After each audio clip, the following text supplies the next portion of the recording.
Bismillahirrahmanirrahim. Assalamualaikum warahmatullahi wabarakatuh. Alhamdulillah hadana lihada wa ma kunna linahtadiya laula an hadana Allah. Laqad ja'akum rusuluna bil haqqi wa nudu an tilkumul semua bima kuntum ta'malun. Asyhadu an la ilaha illallah wa la syarika lah wa asyhadu anna Muhammadan abduhu wa rasuluhu la nabiyya ba'dah. Allahumma sholli ala Muhammadin wa ala alihi wa sahbihi ajmain. Amma ba'du. Subhanaka la ilma lana illa ma 'allamtana innaka antal alimul hakim. Rabbi shrah li sadri wa yassir li amri wahlul 'uqdatam min lisani yafqahu qawli. Bapak Ibu, kajian Masjid Taklim Nurul Huda yang insyaallah dirahmati oleh Allah Subhanahu wa taala. Marilah kita senantiasa bersyukur kehadirat Allah bahwa kita masih diberi kesempatan, diberi keberlimpahan kehidupan ini, baik yang berupa kenyamanan dalam kita makan halalan thayyibah, bisa minum air yang sejuk, bisa bernafas dengan lega, karena semua itu karena Allah Maha Pengasih lagi Maha Penyayang. Jadi seandainya ada orang yang saat ini sakit, mungkin kalau ditari sakitmu bisa sembuh, nek sembuh mungkin belum nyampe masjid, mesti gelem. Misalnya ditari ya, misalnya iso bali. Tapi kan kadang kan kita ini sudah terlambat waktunya. Nah, Bapak Ibu sekalian, kita kajian sejak Joko Loro 2001 sampai sekarang kan lama ya.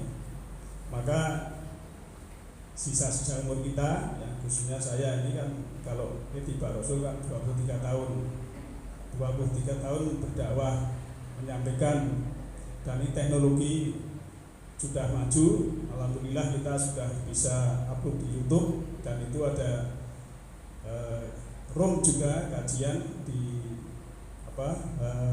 tilawah malam itu, bahkan para dokter juga ada. Jadi kita ada peningkatan, termasuk di YouTube itu kan ada yang sampai 900 penonton dan sebagainya. Itu kan berarti kan kita ada menyampaikan wahyu Al-Quran. Dan kalau kalian melihat di dalam surat Al-Furqan ya, itu ada ayat yang bahwa jihad yang paling besar itu jihad dengan Al-Quran. Jadi kalau dengan korban Idul Adha itu masih kalah cara ganjaran itu masih kalah kalau sedang menyampaikan ataupun berdakwah lewat Al-Quran, jihad akbar. Jadi misalnya kita memberikan sesuatu yang berhubungan dengan melestarikan Al-Quran, itu ya insya Allah pahalanya lebih besar kan begitu. Bukan berarti yang lain-lain itu kecil, tapi ayatnya memang demikian. Dan Al-Quran itu adalah ahsana tafsirah, sebagai tafsir ayat 1 menjelaskan dengan ayat yang lain. Kemudian kalau sahabatnya Nabi waktu itu belum jelas, dijelaskan dengan sahabat beliau. Tapi sahabat beliau tidak mungkin bertentangan dengan Al-Quran ya, kalau kita ingat surat 69 ya, ayat 40-46 itu, kalau Nabi berkata atas nama Tuhan menyalahi Al-Quran, itu akan dipotong urat nadinya. Oleh karena itu ya kita harus memahami apa petunjuk yang disampaikan oleh Rasulullah. Tidak mungkin Rasulullah itu membuat atau membuat statement atau perkataan yang bertentangan dengan Al-Quran. Nah, ini sebagai pembukaan, dan marilah kita kaji ya. Tadi saya beri judul sebenarnya ini masih lama, yang baru sebenarnya sudah ada ya. Judulnya adalah Balada Perjalanan Jiwa ya, Balada Perjalanan Jiwa. Nanti kita buka dulu. Kalau kita melihat ayat Allah ya, sebentar, ini berarti ada kekeliruannya.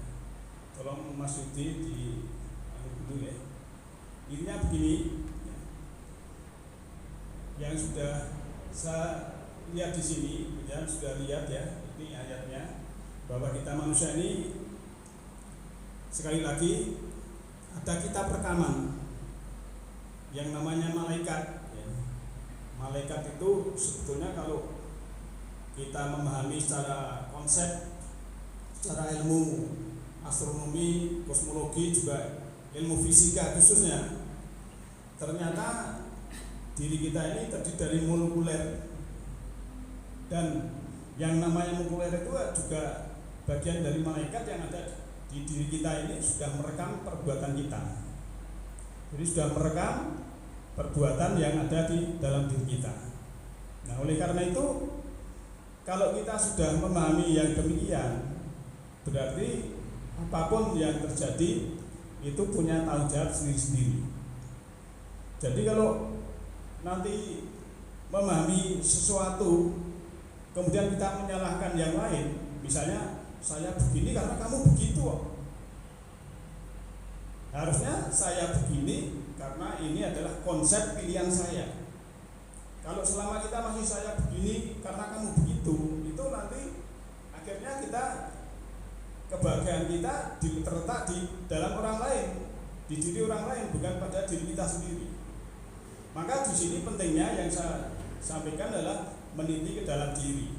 Sebab apa? Ayat Al-Quran ya, 30 juz 114 surat ya, 6.236 ayat itu, suratnya yang 114 itu Al-Fatihah dimulai dengan basmalah, Bismillahirrahmanirrahim. Berarti dengan kasih sayang Allah yang berkasih penyayang. Kemudian 113-nya itu pakai basmalah semua. Yang tidak pakai hanya surat 9, surat Taubah. Berarti Allah itu Maha Pengasih, Maha Penyayang. Maka sering saya sampaikan ya, awake dhewe biyen cilik diopeni ibuke dhewe, mboke dhewe, saya ndelok simbok. Ibuke dhewe ya, itu ibu kita itu tidak Maha Pengasih, tidak Maha Penyayang, cuma pengasih penyayang. Korbane kaya ngono ya. Sampeyan mungkin pas diopeni ra ngrasake, tapi begitu jenengan punya istri jenengan ngopeni anake, oh ternyata seperti itu orang tua ngopeni bayi. Ya. Padahal seorang ibu itu ndak tega loh, anak bayinya itu digigit nyamuk. Gitu Bu? Masa anake cokoti nyamuk toke wae, kan mboten to nggih? Itu bukan tidak mahal itu. Lah Allah itu Maha Pengasih, Maha Penyayang. Berarti luar biasa Allah itu cinta kasih pada kita. Tapi kadang manusia itu ada yang merusak mengatasnamakan Tuhan, balangi warungi wong rusak Allahu Akbar atas nama Tuhan. Gusti Allah itu orang menghukumi. Gusti Allah Maha Pengasih, Maha Penyayang. Nah, oleh karena itu ya, di sini letaknya kuncinya kalau kita nanti ma'rifatullah, mengenal Allah, berarti kita harus memiliki sifat-sifat yang ada di dalam diri Allah. Allah yang Maha Pengasih lagi Maha Penyayang. Nah, oleh karena itu kembali ke basmalah di dalam Al-Fatihah ya, sebelum kita menginjak balada perjalanan jiwa, kita awalnya Al-Quran dimulai dengan basmalah. Dalam surat Al-Fatihah itu dimulai dengan ba. Ba itu babun ya, baitullah. Babun itu pintu. Nah, pintu itu untuk membuka, ada pintu mesti ada kunci. Maka ya, dolin nun di akhir Al-Fatihah itu nun. Nun apa? Nurullah, cahaya Allah. Jadi kalau kita bisa membuka di depan, buka babun tadi, kita tahu kuncinya, tahu ilmunya, ngerti caranya, kemudian kita Al-Fatihah itu kita pahami, kita mendapatkan nun, nurullah. Nah itulah di Quran. Maka kalau tajwid, ilmu tajwid itu bacaan iklab ya, mim mati atau nun atau tanwin ketemu ba, mesti tidak dibaca mim. Jadi mim adalah ma'rifatullah. Maka bismi di situ ba-nya itu baitullah ya, juga babun atau pintu rumah Allah, kemudian mimnya adalah ma'rifatullah, kemudian mendapatkan nurullah. Maka di dalam surat Nur ayat 35, yahdillahu linurihi mayasya ya, Allah memberikan cahayanya kepada siapa yang dikehendaki.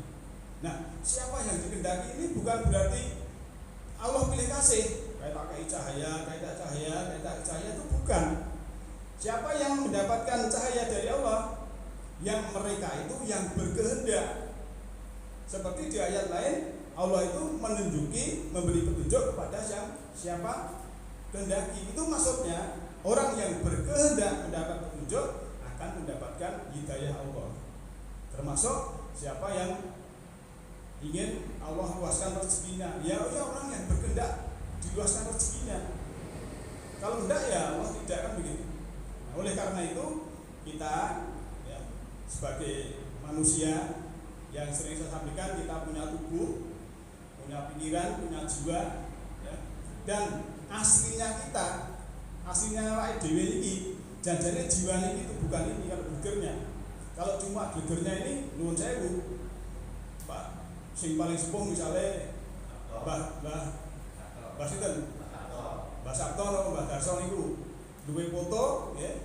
Foto Joko, ndek bojo, surat nikah niku dijejerne, ijazah SD-ne jejerke surat nikah karo surat nikahe, terus karo duwe anak kalih duwe putu jejerne.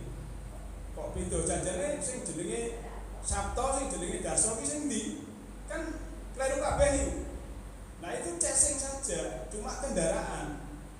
Nah kendaraan ini, casing ini tugasnya, kalau kita paham, tugasnya harus bisa mengantarkan sang jiwa ini kembali kepada Allah dalam keadaan seperti waktu di ketuban ibu. Ini sering saya sampaikan berulang-ulang karena sering sok tidak paham. Ya, waktu di ketuban ibu kita dan juru petani boe awake dhewe ini tidak bisa bicara, tidak melihat, tidak mendengar. P3-nya itu masih belum berfungsi, tapi kita sudah ngerti apa fungsi sitok Gusti Allah. Kenapa saiki lali bareng wis dewasa? Karena usahanya maju, lali. Karena sawahnya banyak, lupa. Karena tokonya laris, lupa. Kan begitu terusan. Karena dia sudah terdinding, kena dinding dari apa itu dunianya ini. Akhirnya apa? Akhirnya lupa kalau tugasnya itu fisik ini hanya mengantarkan. Sebab pada kondisi tertentu, ya orang yang kaya rumahnya banyak itu malah tidak bisa menikmati. Sing omahe kono, sini loh, tidur sini aja. Sing omahe Tawangmangu tidur sini saja, sing omahe Solo tidur sini, kan omahe malah gitu kan. Malah tidak bisa menikmati. Jadi mungkin termasuk juga perusahaan, mungkin penjelan dari perusahaan ya nuwun sewu. Kalau sini kan bos-bos gilingan ya, gilingannya ono ning Klaten, ning Solo, ning Wonogiri, ning Jawa Barat. Niku mungkin ono malah tidak bisa menikmati hidup. Karena apa? Diperintah oleh pekerjaan itu. Akhirnya apa?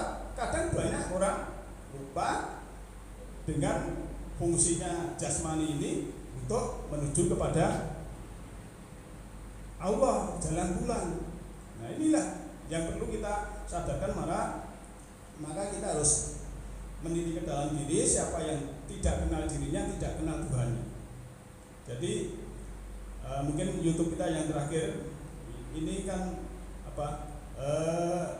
mengenal diri dengan kesadaran, kalau tidak salah bisa oleh karena itu Bapak Ibu sekalian, ya, kembali kepada perjalanan balada sang jiwa, ya, karena ini ternyata yang saya buka ini sudah saya file di flash disk, kemudian flash disknya tidak saya bawa, padahal sudah saya revisi, ya nanti sekedar saja. Tapi intinya malam ini kita harus bisa memulai visi kita ini, ya, harus bisa mengantarkan jiwa kita ini menuju Allah. Apalagi yang sudah sepuh-sepuh, sudah fisiknya sudah, itu harus apa? Itu sudah, saya bukan berarti sing nong-nong terus aku jek suwe, bukan berarti begitu ya. Kita tidak tahu, itu misterius ya. Tapi sebetulnya yang namanya maut, ya, itu juga diserahkan pada kita. Ya, dalam surat 32 ayat berapa itu, pokoknya nanti yang berhubungan dengan jiwa itu ada semua.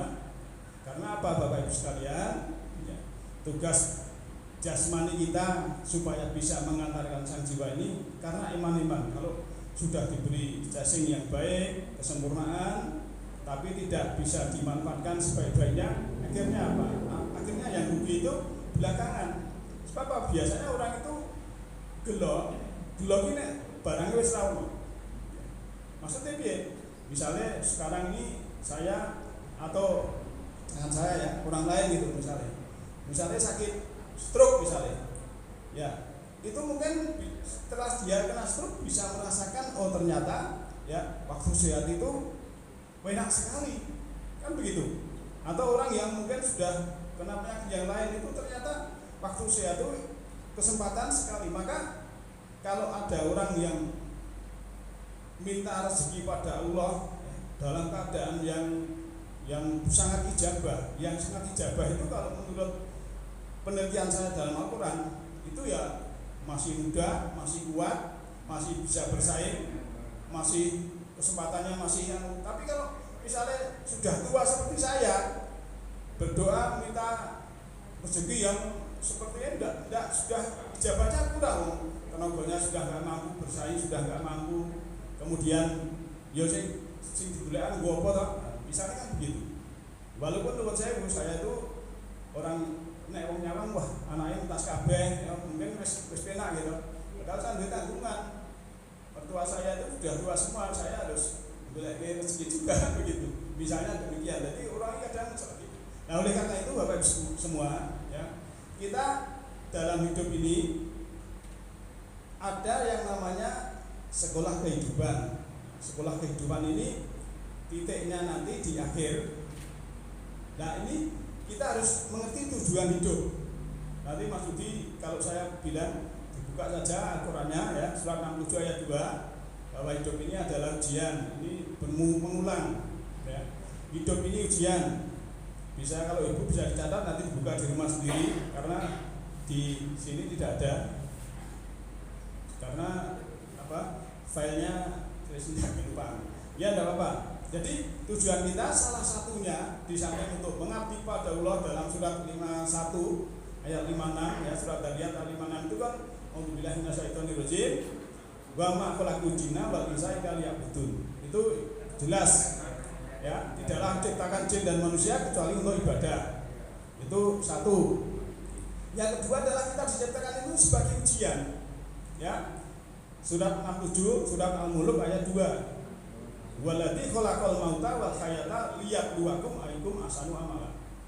Jadi Allah menciptakan mati, hidup itu adalah untuk menguji kita. Dicari mana yang lebih baik amalnya. Orang digoleki sing bagus, sing ndi, sing ayu, sing ndi, sing sugih, sing ndi bukan, tapi yang baik amalnya. Ya itu. Kemudian dikuatkan di dalam surat 12 surah Al-Kahfi ya.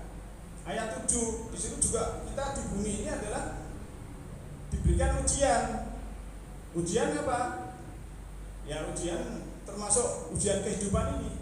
Apa isi ujian? Kita lihat surat Al-Anbiya ya. Surat Al-Anbiya surat 21 ayat 35. Ujian itu ada khair, ada syarr, ada baik dan ada buruk. Jadi nek dengan nyambut gawe kok ditokek ya, kemudian awake waras, anaknya sehat, sekolahnya lancar, itu juga ujian. Jangan dikira itu bukan ujian. Kok ndelalah kok kesandung, lara, rezekine seret, sawahe pangatikus, misalnya parine, itu juga ujian. Nah, kita harus bisa memanage ujian dari Allah ini. Karena tiap kita masing-masing ini ujian kehidupannya itu kurikulumnya beda-beda. Enak sing anake nurut untuk mantu rapatin cetha. Nggih, iso ta biyen to? Nggih, nggih. Beda-beda ujiane. Nggih. Enten sing duwe mantune apik-apik dilah anake dhewe ra cetha. Sok-sok nggih ngoten. Gitu. Utawi, nggih. Misale waya dadi manten pengine wong tuwa pengen dadi manten, ora ndang dadi manten. Kuwi nggih ujian. Nah, makanya kalau kita tugas kita dalam pengajian meningkatkan kesadaran.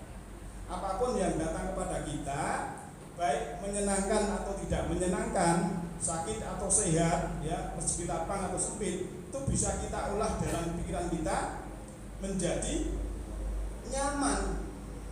Kalau kita sudah latihan dalam keadaan tidak nyaman itu nyaman, otomatis dalam keadaan nyaman itu lebih nyaman. Sebab kadang kan orang yang gue dapat informasi, misalnya Pak jenengan itu diarani ngeten sing elek-elek. Nah ini sebenarnya informasi ini tidak salah. Tinggal kita ini reaktif, ya, ataupun kita tidak. Kalau tidak ada plus, saya tunggu dikatakan iya saya ini sudah tidak tersentuh, saya menjadi diri saya sendiri.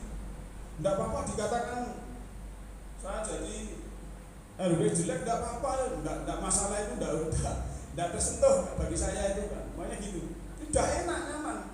Tapi kalau informasi itu kita serap, kemudian kita olah, kita pikirkan, pengen membalas, pengen denda, pengen ini, wah nanti malah ruwet. Nah disitulah tugasnya kita, ya, yang sudah mendapatkan pencerahan dari Allah, mendapatkan tadi nur, ya, yahdillahu linurihi mayasa tadi sebagai makanan jiwa. Ya. Kan sering saya sampaikan, nek fisik niki panganane nggih wah tadi sate gulai niku pirang-pirang makanan fisik, tapi nek makanan jiwa gitu, makanan jiwa niku beda bleh. Carane mangan ora dipangan, nggih. Caranya makan tidak dimakan.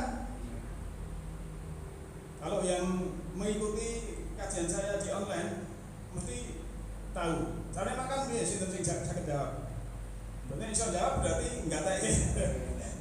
Padahal niku ulangan loh. Sudah saya sampaikan di room pengajian itu lewat tilawah malam MP3, jadi nyetelnya cuma suara audio. Kemudian akhir-akhir ini sudah saya rekam, kemudian saya upload di YouTube. Makanan jiwa. Carane mangan piye? Ternyata belum ya wes rapopo. Tak baleni. Enggak apa-apa, Quran itu mengulang-ulang, Pak. Bapak Ibu sekalian, hidup ini ulangan ya. Hidup ini ulangan. Pagi sarapan, itu nyambut gawe. Besok tidur, kan begitu ulangan terus. Itu sing nang pasar ya subuh ning pasar, besok mulai ngitung duit, kan terus leren, oke, begitu kan begitu terus ulangan. Termasuk planet kita, tata surya kita ini kan ulangan terus. Bumi rotasi 24 jam, ya berputar ini. Terus mengitari matahari 1 tahun, itu kan pengulangan terus. Hidup ini pengulangan. Jadi kalau kita lupa, ya diulang Pak ya. Ulangi. Begini, ya kalau makanan jasmani, makanan raga, ya ini dimakan, diminum, tapi kalau makanan jiwa itu adalah dilihat, ya dilihat. Melihatnya apa? Bukan pakai mata kepala. Melihatnya adalah dengan mata kolbu. Mata kolbu adalah mata rohani. Maka siapa yang sudah bisa membuka mata kolbunya, disitulah akan bisa menerima petunjuk Allah. Makanya saking pentingnya ayat Al-Quran itu, kalau ngaji kuwi ya, diingatkan Gusti Allah, fa idza quri'al Qur'anu fastami'u lahu wa ansitu la'allakum turhamun. Yen kowe diwacani Al-Qur'an, diwacake Al-Qur'an, kuwi menengok lan gatekno. Nggih, supaya itu apa? Untuk rahmat. Lah kadang kula iki enten sabar niku mriki ngandani ayat iki ibu-ibu kono ngandani kene ngandani kene. Jadi yo yai aja. Lah piye iki? Ya, terus ya itulah kadang kita itu kalau sudah tertutup oleh simbol dan atribut termasuk gelar dan lain sebagainya itu ya kadang sok lupa diri, tidak meniti dalam diri. Maka orang yang membanggakan jabatannya, membanggakan titelnya, membanggakan kedudukannya itu akan tersiksa oleh yang dibanggakan itu, termasuk membanggakan harta. Wah saya ini titelnya udah profesor misalnya, terus merendahkan orang lain, ya merasa nanti dia akan tersiksa oleh yang dibanggakan itu. Maka saya kalau yang mendengarkan di YouTube saya di Langit Rohani, saya mengatakan saya ini bukan apa-apa, bukan siapa-siapa, saya tidak biasa apa-apa, tapi saya hanya menyelami, belajar, dan setiap apapun kejadian dan orang miskin, orang baik pengamen pun itu jadi guru saya semua. Kita cermati, kemudian kita rangkaikan, oh ternyata hidup ini seperti itu. Maka ujian pembinaan itu orang iso kan podo. Kulo ki yo mesakne kalih papi niku, gitu. Kon golek lah nganti golek kaya golek karo wae cari gitu lho. Gue golek aku yo golek nganti dong. Aku dhewe ki ra tau metu. Misalnya ngoten niku lho. Jadi kan udah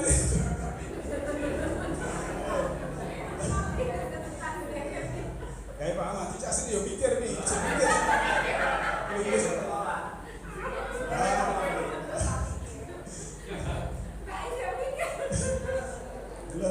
jadi ujiannya dewe-dewe menurut saya. Nggih. Kali Pak sing coba-coba pasane iku lho Mas kayak anu luwe kayak anu nonggo. Kula kan ning omah wae. Jadi ujiannya beda-beda, tidak sama, gitu. Tidak sama. Oleh karena itu kurikulumnya berbeda dalam sekolah kehidupan ini, ya. Kemudian cara nggarapnya ya beda-beda. Maka tidak boleh ngisi rapot nggone kancane. Tapi biasanya orang sekarang kan ngisi rapot nggone kancane. Wah kayak salah. Baik ngene kayak itu enggak boleh, kalau itu enggak begitu. Jadi kita ngisi rapot nggone diri. Kan begitu. Oleh karena itu Bapak Ibu sekalian, ya, tapi kembali ke makanan juga, itu harus kita membuka mata kolbu, membuka diri, ya. Setelah kita buka nurani kita ini, insya Allah cahaya Allah itu akan bisa masuk. Dari sedikit, enggak mungkin Nabi saja itu memerlukan 23 tahun untuk memahami ayat Al-Quran. Dan itu pun kalau kita kecerdasannya di bawah, kemudian kita juga mengajinya jarang, itu juga akhirnya akan mendapatkan nur cahayanya itu juga dari sedikit. Tapi selama kita masih ingin berkehendak, Allah akan memberi. Jadi kuncinya memang siapa yang berkehendak, kalau tidak berkehendak tidak, kan begitu. Makanya ya kalau ilmu Al-Quran itu kalau diberikan kepada orang yang tidak membutuhkan, itu gratis saja, wis cara pangane kalimat tidak mau. Itu. Tapi bagi orang yang mencari, ya, saya ibaratkan, ya, diganti gunung emas pun tidak sebanding, karena memang itu jalan untuk menuju pulang kepada Allah. Kalau dengan Al-Quran kemudian paham dan menjadi sadar, kesadarannya tinggi, memuncak, itu kan penak. Maka sering saya sampaikan, apalagi kalau yang mengulang, ya, judulnya di YouTube itu neraka psikologis. Ya, di situ kan saya ulas, ya. Jadi kalau neraka surga geografis, sumber yang kono, tapi yang kita bahas yang psikologis. Nah, awal ini kesadarannya tinggi, misalnya tadi tidak tersentuh, dielek-elek wis ora tersentuh, ya. Ada sesuatu yang sebetulnya susah, ya biasa-biasa baik, karena sudah tahu sudah 57 ayat 23, ya. Itu kan supaya jiwa kita stabil. Ya, surat Al-Hadid ayat 23 itu kan jiwa kita supaya stabil. Nek kowe entuk sing nyenengke, kuwi aja seneng banget. Kalau kamu mendapatkan sesuatu yang belum kamu ingini, sing tok ingini iki urung kecekel, ya aja susah banget. Itu supaya apa? Jiwanya stabil. Nah, kalau jiwanya stabil, otomatis kan kesadarannya tinggi. Kalau orang yang kesadarannya tinggi itu akan lemah lembut, ya, kepada orang lain akan menghargai. Kalau punya tenaga akan membantu, ingin memberikan yang terbaik untuk orang lain. Kan punya kebahagiaan sendiri. Akhirnya seperti apa? Seperti jannah. Jannah itu kan ya banyak buahnya, buah kesabaran, buah kearifan, buah keadilan, ya, sejuk hatinya. Tapi kalau kesadarannya rendah, ya, itu kan seperti api dalam neraka, ya. Kesadaran rendah itu marah-marah, senggol sini marah-marah. Orang ego kan seperti luka terbuka ini ya. Orang ini terbuka nih, kena banyu sini kan roh banget. Itulah ego itu seperti luka terbuka. Jadi marah-marah, terus anu sini dendam ingin balas, ini kan seperti nar psikologis. Dan dalam keadaan kesadaran terendah, masih dendam, marah, sakit hati, kecewa, sakaratul maut, kira-kira husnul khotimah boten? Nggih boten, wong jiwanya masih jiwa amarah kok. Padahal yang husnul khotimah itu jiwa mutmainah. Kalau jiwanya masih amarah, bahkan lawamah itu sebenarnya sadar tapi belum mutmainah. Nah, jiwa yang mutmainah yang husnul khotimah. Nah, inilah kuncinya kita, maka setiap saat, setiap waktu kesadaran kita harus dalam keadaan tinggi.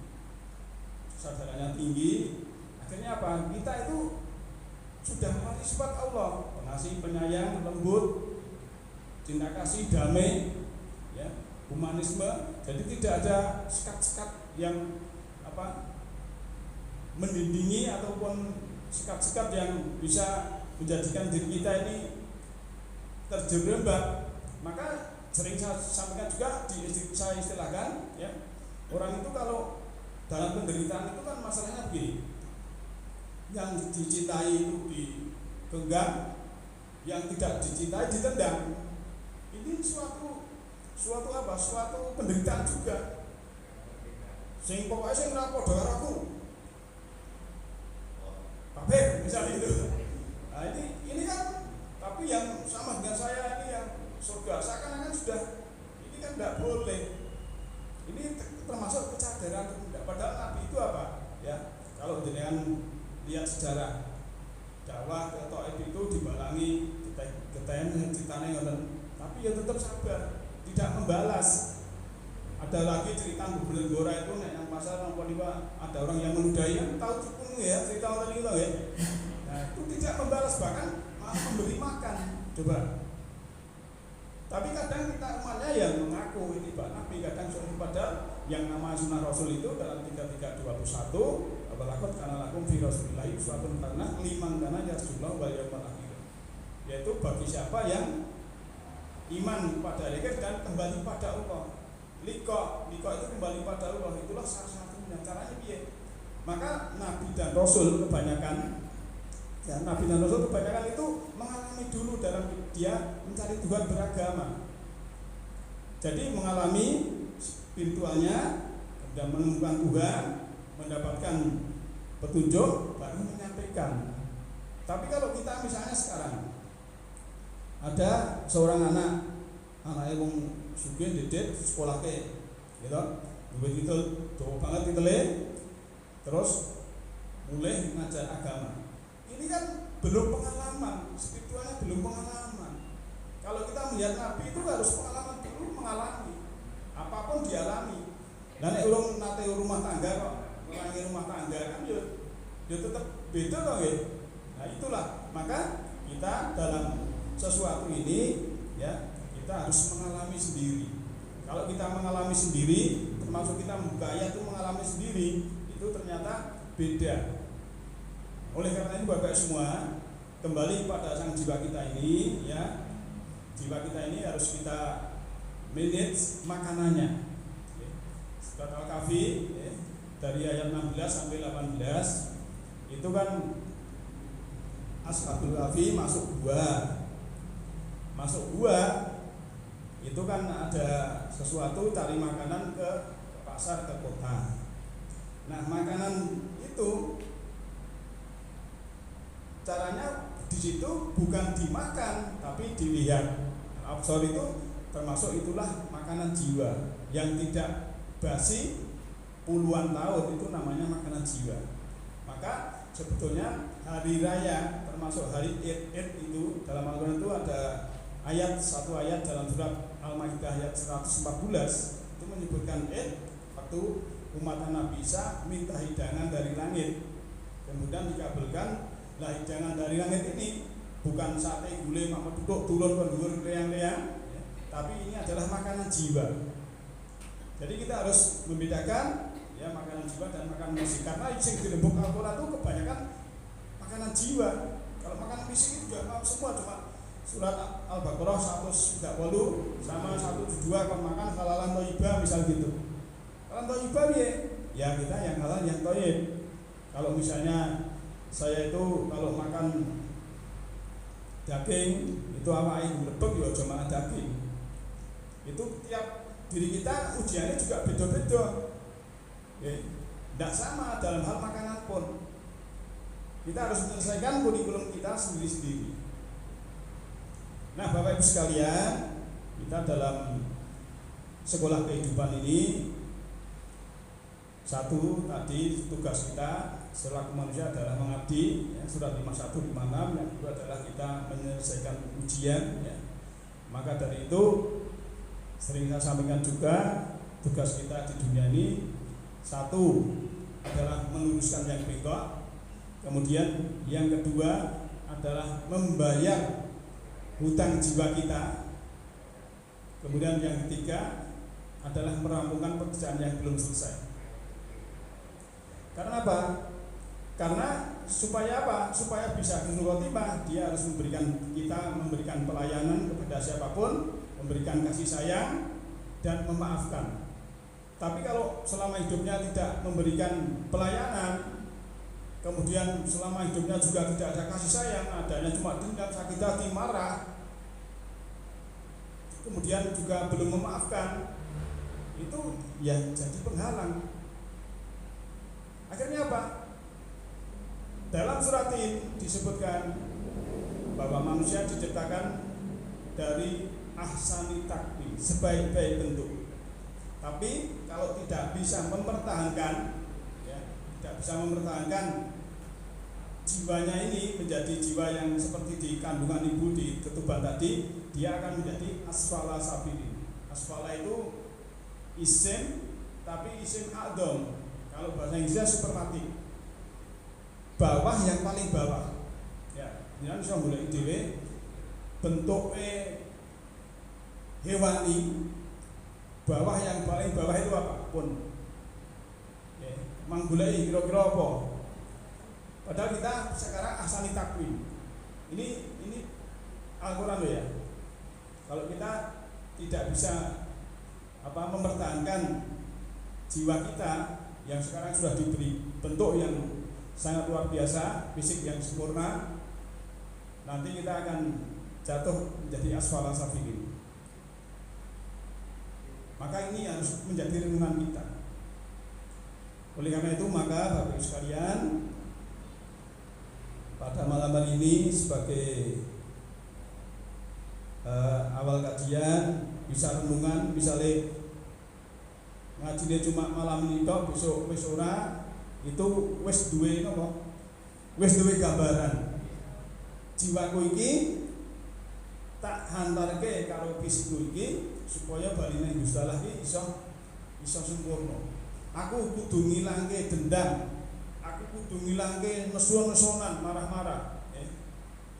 Maka kan ada orang, Pak saya darah tinggi, ngirik daging, ngirik uyah, gampang tambane, ojo nesu. Kowe ngirik daging, ngirik uyah, nek kowe bendino nesu. Ya itu kan wong karena itu harus makanan juga, misalnya gitu. Oleh karena itu Bapak semua, ya, semoga kita diberi oleh Allah itu petunjuk untuk melanjutkan kehidupan ini sampai di sana. Jalan pulang kita tahu jalannya, tidak tersesat lagi, tetap bisa menjadi ahsani taqwim. Mulai sekarang kita harus bisa menciptakan surga psikologis.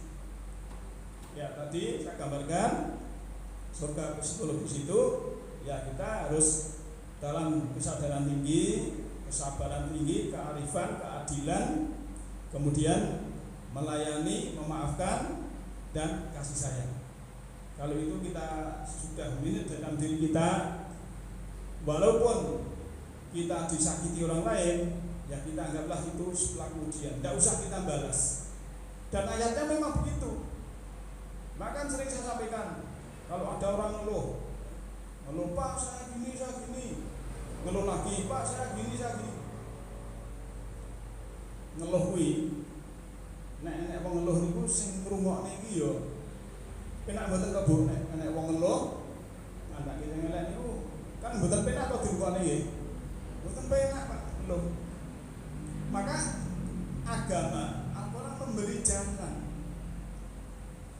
Nek tok simpen ana jero ati kowe ora omongan karo wong liya, ora tok kandhake nggih ndedeg kok mriki wong sian wong misale.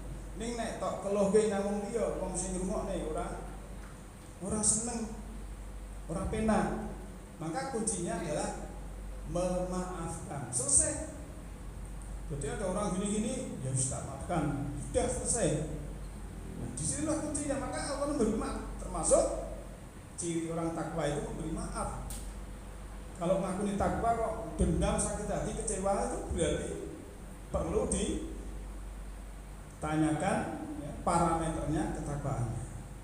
Nah, oleh karena itu maka Bapak sekalian, mari kita meniti ke dalam diri, mengerti diri sejati kita, menjadi diri sendiri, jangan menjadi orang lain, karena kebahagiaan itu saklarnya yang pegang kita sendiri, kenyamanan itu yang pegang kita sendiri. Bukan nanti wah saya kalau sudah punya mobil Pajero saya baru bahagia, saya kalau punya rumah tingkat baru bahagia. Bukan itu, bahagia itu dalamnya. Maka dalam perjalanan itulah harus kita juga bahagia. Maka jiwa kita ini saya gambarkan ibaratnya adalah pemandu wisata. Kan pernah saya sampaikan ada bis wisata ke puncak gunung. Bis yang satu ini ada pemandunya. Pak, ini jalannya rusak. Kemudian di sebelah sini ada jurang dalam sekali. Kemudian di sana ada tebing. Hati-hati, pokoknya kita harus waspada. Wah, penumpangnya kan abang ireng loh ya. Wah, abang ireng. Malah anak sing mutah-mutah. Anak sing golek PPO, anak sing golek wis sak bis iki malah wis kaya ning troko. Tapi bis yang itu pemandunya itu, wah ini enak sekali Pak, kodanya makin ke atas makin sejuk ya. Ya Pak, ya. Mari nyanyi ning jero bis. Wah itu pohon cemara itu, naik pohon gunung. Wah itu ada buah, wah itu ada kera, keplok-keplok. Tekan gone bis siji do mutah-mutah, do watuk, do pilek, do ini mencret, ya. Ning siji niki seneng-seneng gembira siaran lihat. Nah, itu saya gambarkan jiwa kita ini. Kalau pemandunya jiwa kita ini sudah menyetirnya, memberikan kepada diri kita masing-masing ini dalam kesejukan, kesadaran itu, kearifan, ya, kebijaksanaan, kesabaran, insya Allah kita ya seperti itu saya gambarkan.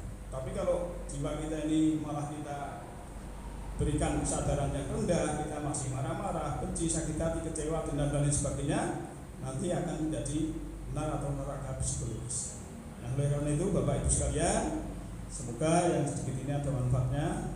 Saya juga baru beradaptasi dengan situasi ini. Nanti kita akan dengan teknisi akan benahi nanti bagaimana. Saya juga persiapan karena ya kemarin itu rapat Mas Rosid sama Mas Solikon diadakan lagi, jadi kita ya persiapan karena 2 tahun itu juga lama, tapi alhamdulillah kita bisa konsep kembali. Semoga ada manfaatnya. Nasruminallahi wa amwari. Alhamdulillahirabbil alamin. Assalamualaikum warahmatullahi wabarakatuh.